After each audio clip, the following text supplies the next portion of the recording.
At the 1991 MTV Video Music Awards, hair metal band Poison was set to perform at the show.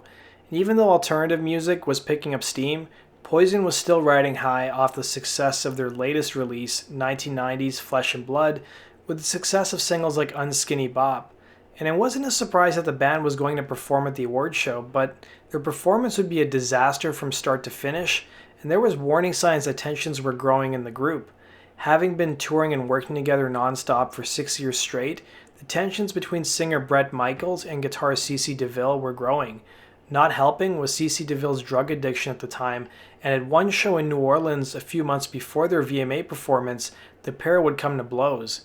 And in June of 1991, Poison would cancel subsequent tour dates for their Flesh and Blood tour, and rumors started to swirl that Poison was done.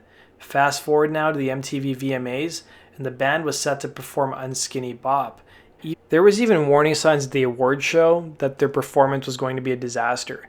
Here's a clip of DeVille prior to Poison's performance, and you can see he's pretty much out of his mind at this point. Having fun, wow! Everybody's getting a lot of thank yous. I'd like to thank you, my makeup artist, Sherry. Hello! Now listen, this is your last chance. What time is it? Listen, it's the last chance for the Viewers' Choice Award, so if you haven't voted and you're lazy and you're sitting down, you better get to it now, or else that's it. You don't get the vote. That's it. The number. No, that's it. The number is 1-900-773-1100. The call will just cost you 75 cents. CC, we got Don Henley coming up.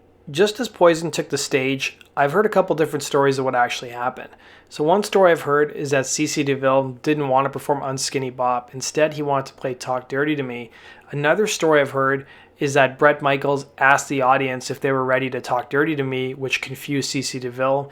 As the band transitioned from playing Unskinny Bop to Talk Dirty to Me, CeCe's guitar will get unplugged.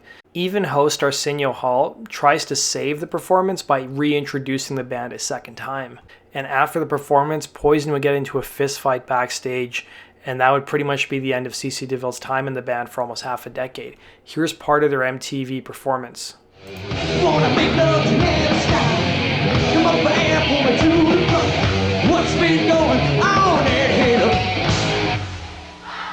Woo! Alright, let's get it fun. All night and day, sing it. Sing it, dirty, man.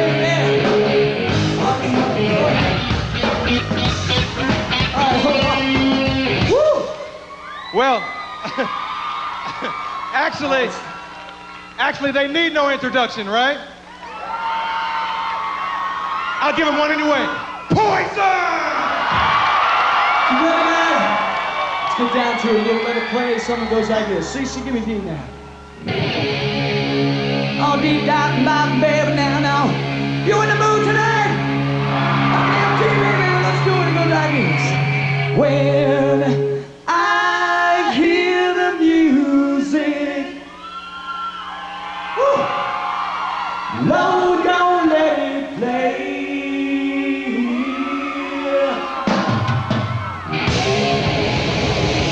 Woo.